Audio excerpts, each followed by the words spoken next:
The sun was setting as Mark pulled up to the old brick building on Elm Street. The apartment complex, with its ivy-covered walls and Gothic architecture, had a certain charm to it. Mark took a deep breath, reminding himself that this was a new beginning. The recent breakup had been tough and he needed a fresh start. He began unloading boxes from his car, each one labeled meticulously, "Kitchen Books Memories." As he carried them up the narrow staircase, he noticed the creaky wooden floors and the faint smell of old books. Once inside, Mark took a moment to appreciate the space. Large windows let in the soft evening light, casting a warm glow over the room. The apartment was spacious, with high ceilings and intricate moldings. It felt like a place with history, with stories to tell. As he unpacked, he tried to arrange his belongings in a way that would make the place feel like home. He set up his favorite armchair by the window, placed his books on the shelves, and hung up photos of happier times.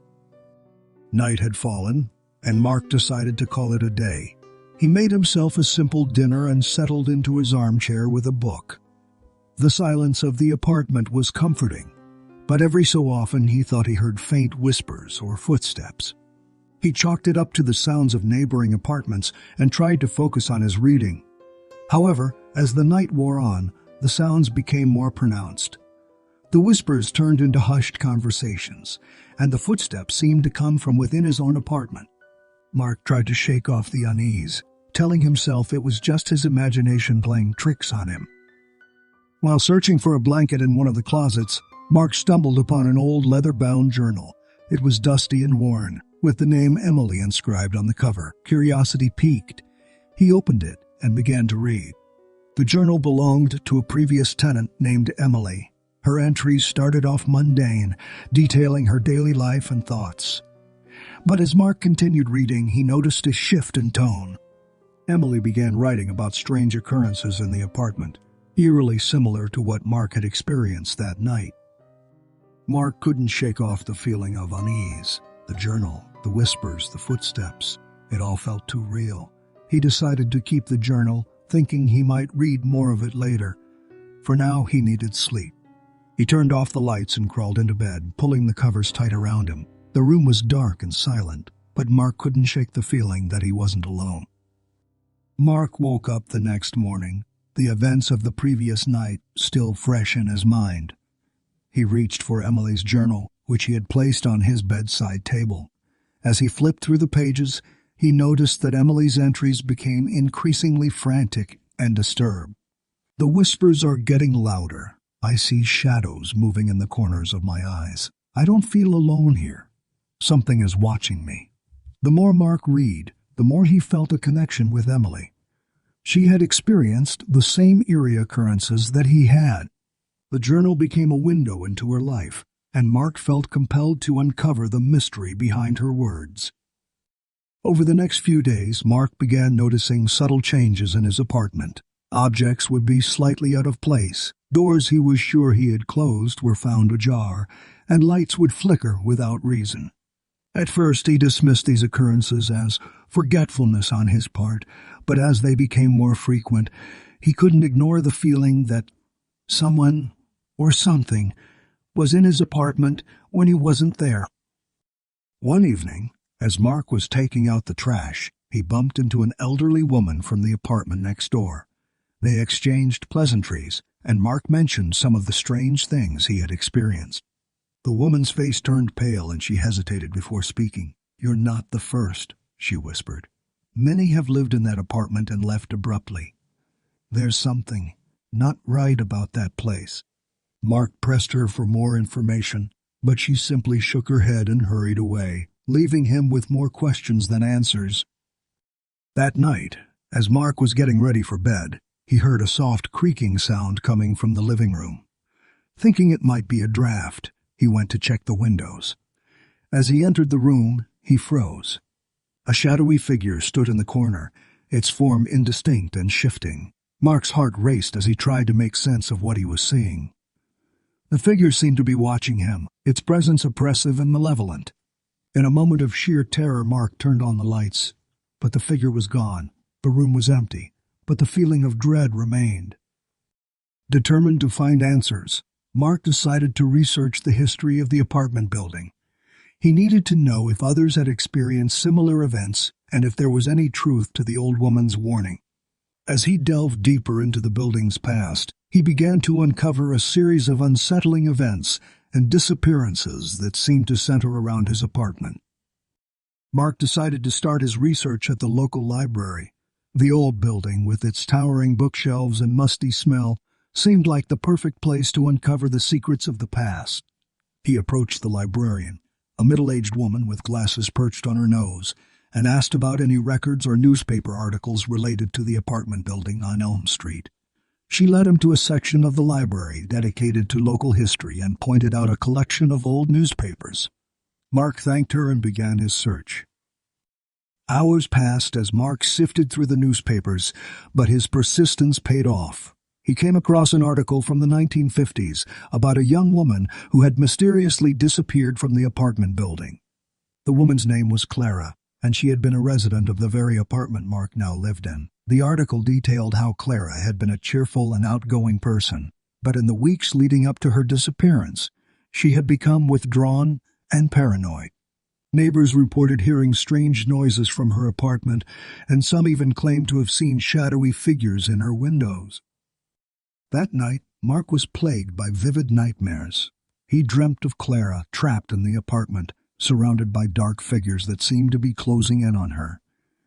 He could hear her screams, feel her fear, and sense the malevolent presence of the entities that haunted her. He woke up drenched in sweat, the images from the dream still fresh in his mind. The line between reality and the dream world seemed to blur, and Mark felt an overwhelming sense of dread. The next day, as Mark was rearranging his bookshelf, he noticed something odd. One of the shelves seemed deeper than the others. Curious, he pushed against it, and to his astonishment, the shelf gave way, revealing a hidden room behind it. The room was small and dimly lit by a single window. The walls were lined with old photographs and newspaper clippings, all related to the apartment building and its residents. In the center of the room stood a table with a single candle and a book that looked eerily similar to Emily's journal. As Mark explored the hidden room, he felt a cold breeze. Even though the window was shut, the atmosphere was thick with tension, and Mark realized that this room was the epicenter of all the paranormal activity in the apartment. He decided to take the book and leave the room, but as he turned to go, he heard a soft whisper behind him. "Help me," it said. Mark spun around, but the room was empty. The voice, however, was unmistakably Clara's. Determined to find evidence of the supernatural occurrences, Mark decided to set up cameras throughout the apartment. He placed them in strategic locations: the living room, bedroom, kitchen, and especially the hidden room. He hoped to capture any unusual activity that might occur when he wasn't around. After a few days, Mark reviewed the footage. At first, it seemed like nothing was out of the ordinary. But as he continued watching, he noticed something chilling. In the middle of the night, the cameras captured ghostly apparitions moving through the apartment. Objects would levitate and move on their own, and shadowy figures would appear and disappear in the blink of an eye. The most disturbing footage came from the hidden room. The camera captured a translucent figure of a woman, presumably Clara, standing by the table with the candle and book. She seemed to be trying to communicate, her mouth moving, but no sound coming out. Realizing he was in over his head, Mark decided to seek the help of a paranormal expert. He contacted Dr. Eleanor Gray, a renowned ghost hunter and medium. After explaining his situation and showing her the footage, she agreed to visit the apartment. Upon her arrival, Dr. Gray immediately sensed the presence of multiple spirits. She explained that the apartment was a hotspot for paranormal activity, with energies from both the past and present converging in the space. With Mark's permission, Dr. Gray decided to conduct a seance to communicate with the spirits. They sat in a circle in the living room, candles lit and the room darkened.